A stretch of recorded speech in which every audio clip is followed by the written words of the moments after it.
Fairy bread from 55. Legend has it in Australia and New Zealand, this slightly derogatory sounding confection is a delicacy. You start with a plain white sandwich bread. I'm using America's standard issue Wonder Bread. It's called Wonder because you wonder what's in it. We butter the bread. Margarine is also unacceptable. Take it to the edges. Next, sprinkles.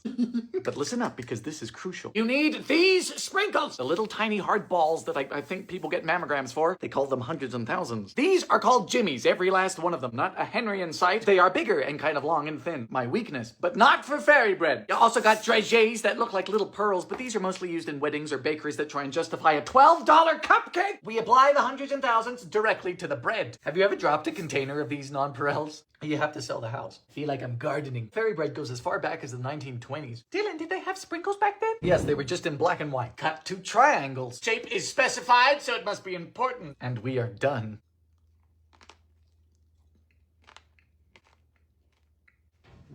How strange. This is kind of nice. That's a good crunch and a good taste. Which is surprising because these don't have a flavor. That's a good snack. A figgy pudding from 1890. Start with a cup of dried figs. Would have never guessed. And a cup of dates. Chopped. You don't want to choke on your date. Boil with 2 cups of sherry. Sherry is the potpourri of liquor. It was once very fashionable, back when people bathed once a week and wondered why there were rats in their wigs. Fire! Once this boils for a short while, we throw in some baking soda. Oh, God. Ah! It smells really festive, like Febreze in a crypt. Cup of brown sugar and a half cup of lard. Lard! Wet ingredients are beaten eggy and just a tablespoon of rum. Then beat with the pasted fruit and sherry. Just looks like I microwaved a squirrel. Mix. Beat in 2½ cups of flour, teaspoon of soda, teaspoon of cloves. Bake or steam this. That's all I get. We'll meet in the middle. Here goes nothing. It is snowing and this is my book. Huh. Ooh. What? God. Are you supposed to eat this for Christmas or for punishment? Stodgy. Tastes Dickensian. I'm sure people loved it back then when they ate lead paint and wood chips. Reese's bread from 82. October is gone, meaning it's officially baking season. Hear that, Henry? Long live Christmas. Start by unwrapping 12 peanut butter cups. Certainly an unusual way to start a bread. American ingenuity knows no bounds. Make sure to take off the diapers. Not very nutritious. Also, are these Reese's or Reese's? Seems to be a disagreement. Now a half cup of butter. Melting it all over a double boiler. Fire! Peanut butter chocolate. Remove from heat and beat in 4 eggs. You don't want them scrambled. Eggy. Look at that. Lastly, 2 cups of Bisquick or any pancake mix. Is that all? It's absurd, but it's actually quite a smart recipe. Bet you never made a bread like this. An optional cup of chalky chips. Optional, my ass. I kind of want to add some peanut butter chips. Going hog wild. Woo. And into a greased loaf pan. 350 for 45 to 55 minutes. If you leave it in for too long, you risk pregnancy. You risk it getting dry. Henry says he's dying to read my book. Oh, sorry. Whoa. It's perfect gooey peanut buttery chocolate. Moist and gooey. Well, hello and welcome back to another unpretentious baked goods review. Today I have Pop-Tarts. Where am I? I don't know. I don't know. It's hot. I'm sunburned. There's bugs. Ugh. Anyway, these are frosted pumpkin pie Pop-Tarts because apparently it's fall. Really? Have you been outside? I'm feeling like a rotisserie chicken out here. Pumpkin pie my ass. And this is what they look like. Kind of like other Pop-Tarts. A rectangle.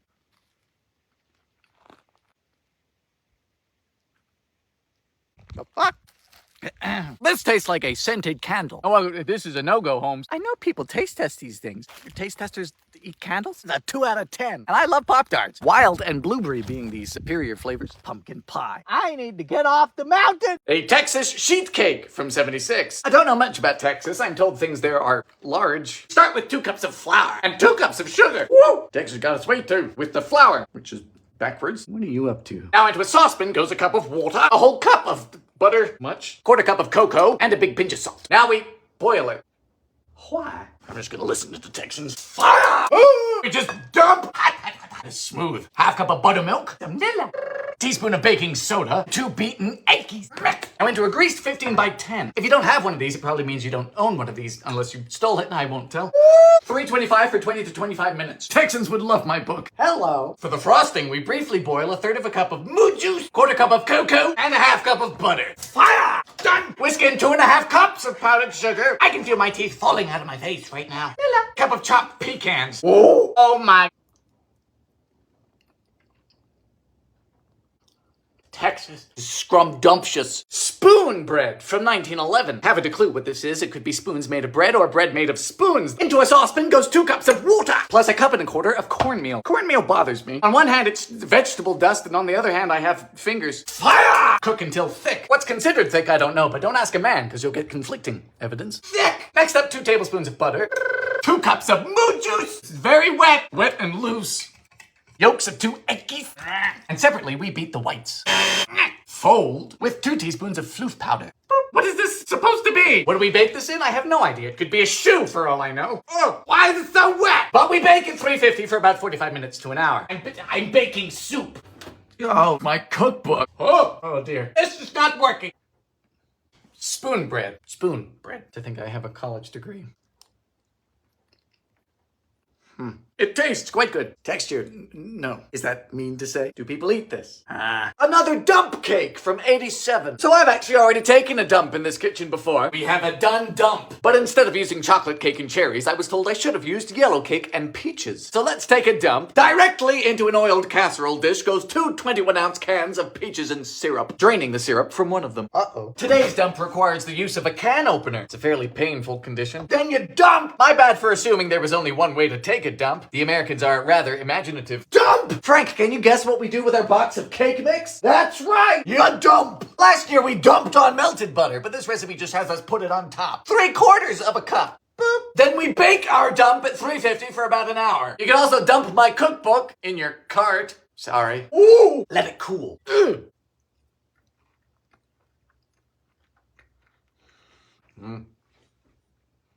Yeah, this is superior, but I still detest the concept. It's a loveless peach cobbler. Widowed and forlorn. Magic oatmeal cookies from 85. Not only are these a 2-ingredient cookie, but they also purport to be healthy. First, we take a very ripe banana. This one is passed away, gone, very nearly flattered, dead. We mash. Nanner, no longer. And then we throw in just about 1 cup of quick oats. That's it. This is not a cookie. This is a wrong way to make oatmeal. But wait, it says we can also do this with a 1/2 cup of applesauce and the cup of quick oats. Just scoop them out. Then we squish them. Banana on the right. 350 for about 15 minutes. But just watch yours. Did I tell you that my book has a metallic title? I'm a simple man. What? Smells good. Let's do applesauce first.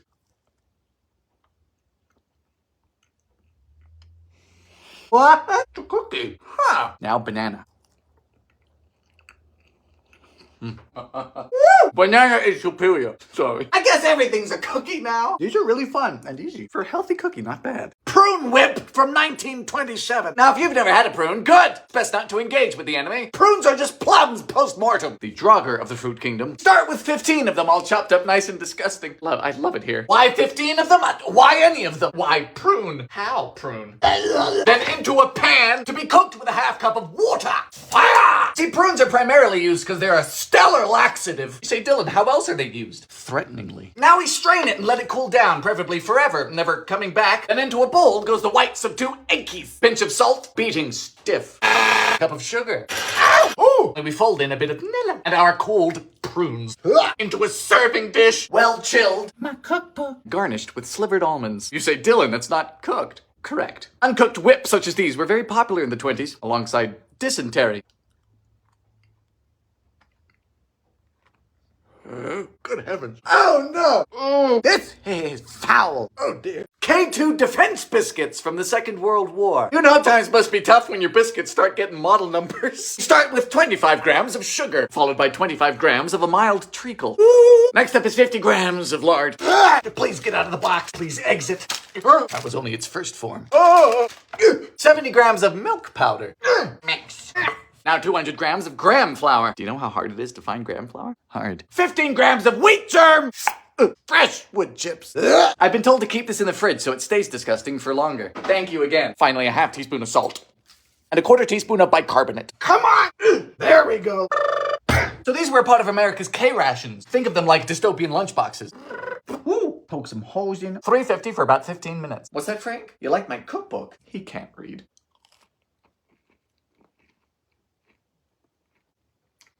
These are the very definition of sustenance. Bit like a dog biscuit, but I would take these over hardtack. Sprinkle Sprinkle cookies from 1980. Now I relate to sprinkles because they're dainty, frivolous, and let's face it, just a little bit limp-wristed. All the things I was called in high school. And now, a cup of butter.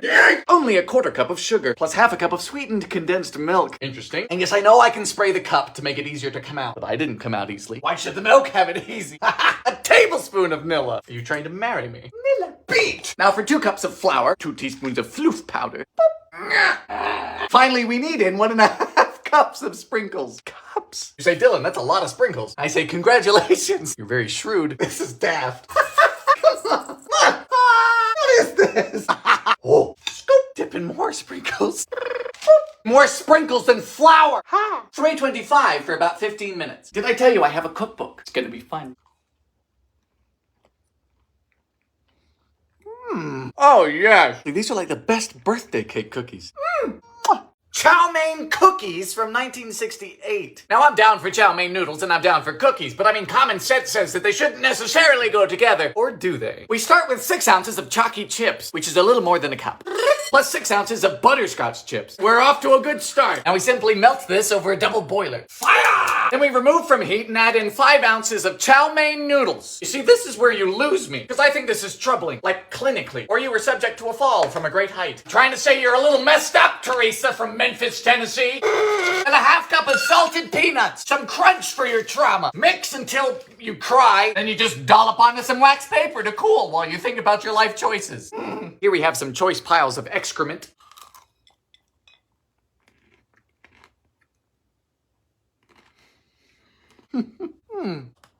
Yeah, this is just a good idea. The smooth chocolate and the butterscotch with the salty crunch of the noodles and the peanuts, yes. A wacky cake from the Great Depression. So the stock market's crashed and we can't afford any butter, eggs, or milk, but little Johnny still wants a cake for his birthday. Selfish brat. Directly into a cake pan goes a 1.5 cups of flour, a teaspoon of floof soda. Bloop. One of the reasons this is called a wacky cake is because you don't need a bowl. Though living in the Depression, I think everyone needed a bowl. Cup of sugar, 1/3 cup of cuckoo. Then we just mix it with a fork.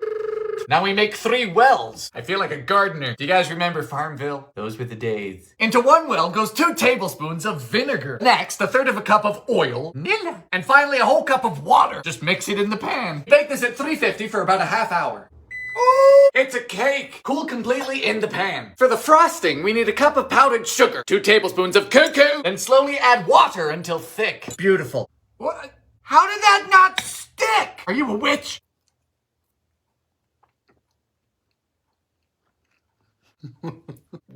Yes! That's a darn good cake. Cowboy cookies from 65. Now, I'm familiar with cookies, and I'm quite familiar with cowboys. I went to the University of Wyoming. Go Pokes! So let's bake their cookies. We start by toasting a cup of coconut, cup of pecans, and 2 cups of rolled oats. What? I've never thought to toast oats. 8 minutes at 350. Next, we have a cup of butter, cup of brown sugar, and a cup of sugar. This recipe is so even. How nice. Cream. Nilla. And 2 eggs. Toasty. For the dry ingredients, we have 2 cups of flour and a mere teaspoon of baking soda. Fold. In goes all of the toasties. Plus 2 cups of chalky chips. So much stuff. Cause the Western folks all know. About 11 minutes at 350.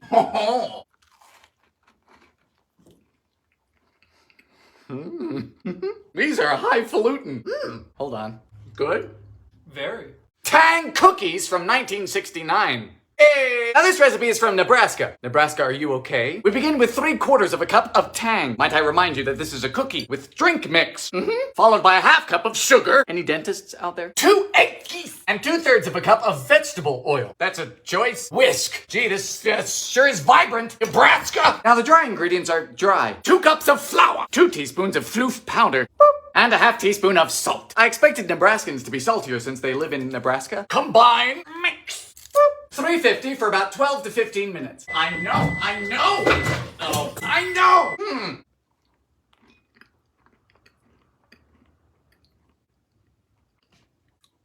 Nebraska. They are quirky, but not bad. It's tangy. I would bake them a little less though, like 10 to 12 minutes. But thank you, Nebraska. Ice cream coleslaw from 1973. Now I don't precisely know the nature of the dystopian demons that must have been inhabiting the minds of the people of the 1970s, but they must have been severe enough as to cause this abomination. We begin with 3 cups of shredded cabbage. You know, cabbage is one of those things I have nothing else to add. Next is 8 ounces of whipped topping. That's one way to spice things up. Ugh, we don't shame anybody here. Now 20 ounces of crushed pineapple.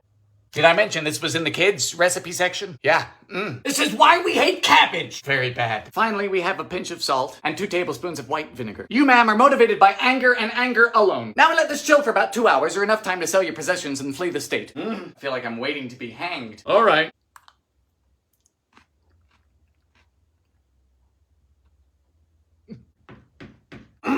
It tastes like how a dentist office smells. Broken dreams and scattered screams. That's the product of an ill mind. A tomato soup cake from 1950. What's the difference between margarine and shortening? The amount of time spent on the toilet. Need reinforcements. Sugar in a carton.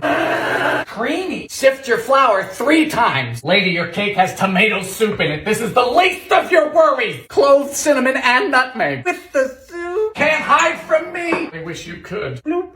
Synonym? No. 911, what's your emergency? Yeah, that lady Carol is at the barbecue again. Careful not to overmix.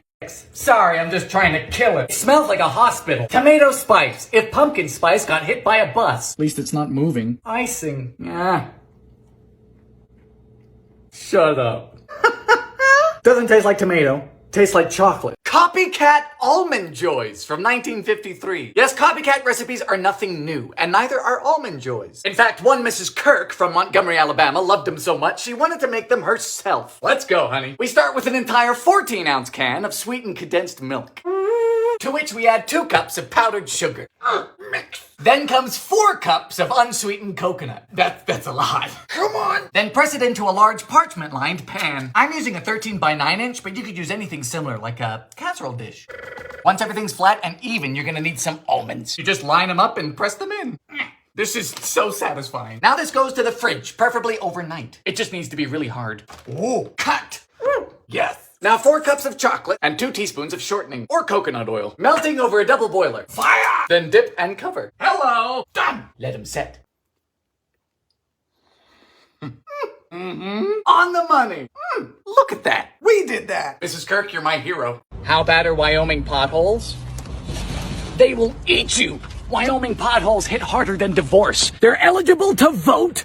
They hide underneath puddles like the wet sharks of infrastructure. That's why no one thinks this state exists. Because folks come here, hit a pothole, and entire bloodlines are deleted and yeeted into purgatory.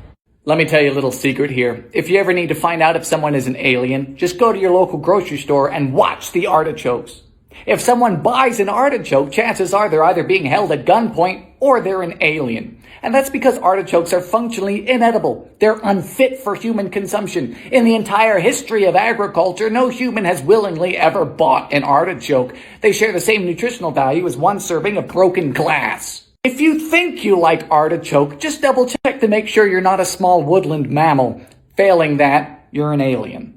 Magic peanut butter cookies from 84. These are 3-ingredient cookies, which means I have some serious doubts. Because a normal cookie contains butter, milk, salt, baking powder, flour. This recipe just says no. We start with 1 cup of peanut butter, a half cup of sugar, plus 1 egg, and that's it. This is not how you make cookies. Just roll them out, then cross them with a fork. There's no way. This is gonna end up a melted tray of peanut butter. $3.50 for 10 minutes. No, come on. How? You cheated.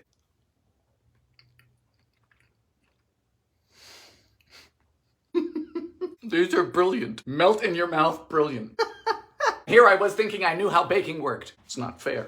Which one gets better MPG? Yeah, fuel economy when it comes to these 2 vehicles is a bit of a misnomer. With a 6.4 liter and a big Edelbrock, I get 7 in the city, 11 on the highway with the Cadillac. Herman the Suburban, on the other hand, doesn't care. 10 miles per gallon either way, even with throttle body injection. Ham and bananas hollandaise. Welcome to the 70s. 4 bananas. Peeled. Whoopsie. Boiled ham. Now we need to individually wrap the bananas. This was still the Cold War after all. Fear of communist bananas was at an all-time high. Bake it. Seems logical. 10 minutes. Hollandaise. Oh boy. Eggy. Just the yolk. Water and lemon juice. Very hot butter. Careful. Very slowly. Cayenne. My bananas are baked. The 70s. Sponsored by the color beige. Oh boy. Huh? Sweet, it's meaty, it's salty, it's uncomfortably appetizing. These are tinsel icicles from the 1930s, and they're a bit different than today's icicles in a few ways, but the biggest being they are banned. Take a look at this small box, and you'll notice it weighs a ½ pound. It's heavy stuff, worryingly heavy, and concerningly soft, because it's tin-coated lead. Merry Christmas, oh no. Real talk, coated lead is the perfect tinsel. It has a deep luster that never tarnishes, and because it's so heavy, it... দাদা মাইছে ঘরের মধ্যে কি দেখে না মেয়ে ছেলে গোসল করতেছে দেহে তো ওটা দেখানোর লেগে আইছে আরো মেহমান আইবো তুমি বাইরে যাই বসো আরে কই গেল ওই দিন হ্যাঁ ওনার কিছুই নাই খালি বিদারা আছে সামনে ঈদ না মাংসের দাম বাইরে গেছে খাসির মাংসের দাম তো আরো বেশি ও ভাবি আমার একটা বাড়িতে কইরা একটুখানি দেন না বাড়িতে লয়ে যাই কি এইটা এটা দুম্বার বাচ্চা পুরো খালি মস্করা করে ভাবি আজকে আমি ভালো লেফটিনটা কোন দিকে ওদিকে ওদিকে তুমি কেন ছুটেই থাকবা ফুপু ডাক শোনাইবা না আকাশ আরে আস্তে খা আমার বইনে আইছে বইনের জামাই আইছে আপনি কষ্ট করে রিকশা চালাবেন আর আমি চেটের উপরে বয়ে থাকবো তাই হয় নাকি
যাওয়াতে গিয়ে আমার খাইতে ভাল লাগে না অনেক মানুষ আছে না আশের মতন ক্যাত ক্যাত করে গলা পর্যন্ত খায় 1 কেজি খাসির মাংস আনতে পারবেন নীলা পানি রেলা স্বপ্নও ভাবি নাই সে পচতেছে বিদেশে আর আমার আচার পচতেছে এইখানে দেখবেন হুট করে কার ছাগল লয়ে আইছেন মতিন মিয়া নামে এক বুইরা লোকের ছাগল পেটে সমস্যা নাকি হ্যাঁ না গেছে গা ঠিক আছে এত চিন্তা করার কি আছে উপরে আল্লাহ আছে না চা খাইবেন তোরা রিক্সা উঠতো আমি দিয়ে আহি তখন সি সি সি সি ভাইজান এটা কি কনা আমি নামাজে গেলাম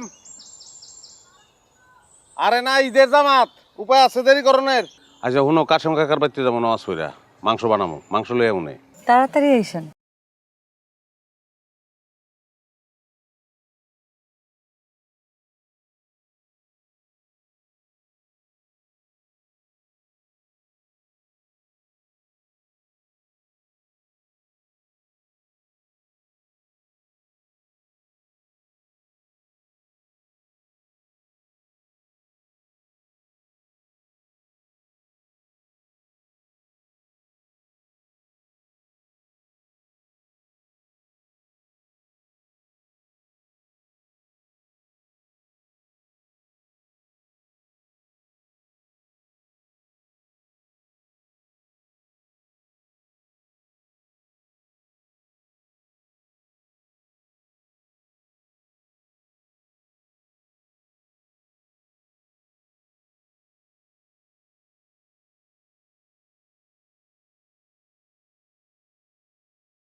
নিজেরে কি মনে করেন আপনি? বিশাল কিছু? আমি কুসুমের জামাই, অবশ্যই বড় কিছু। ও ভাবি, এত স্বাদের মাংস ফালাই দিলেন কেন? আর কইস না বোন, আমার একটা রিং আসছিল, আমি একটু ঘরে গেছিলাম। পাগল নাকি? ছাগলই তো মনে হইতেছে, দুইটা ঠ্যাং কম। জি বাদল ভাই, ঈদ মোবারক। ঈদ মোবারক।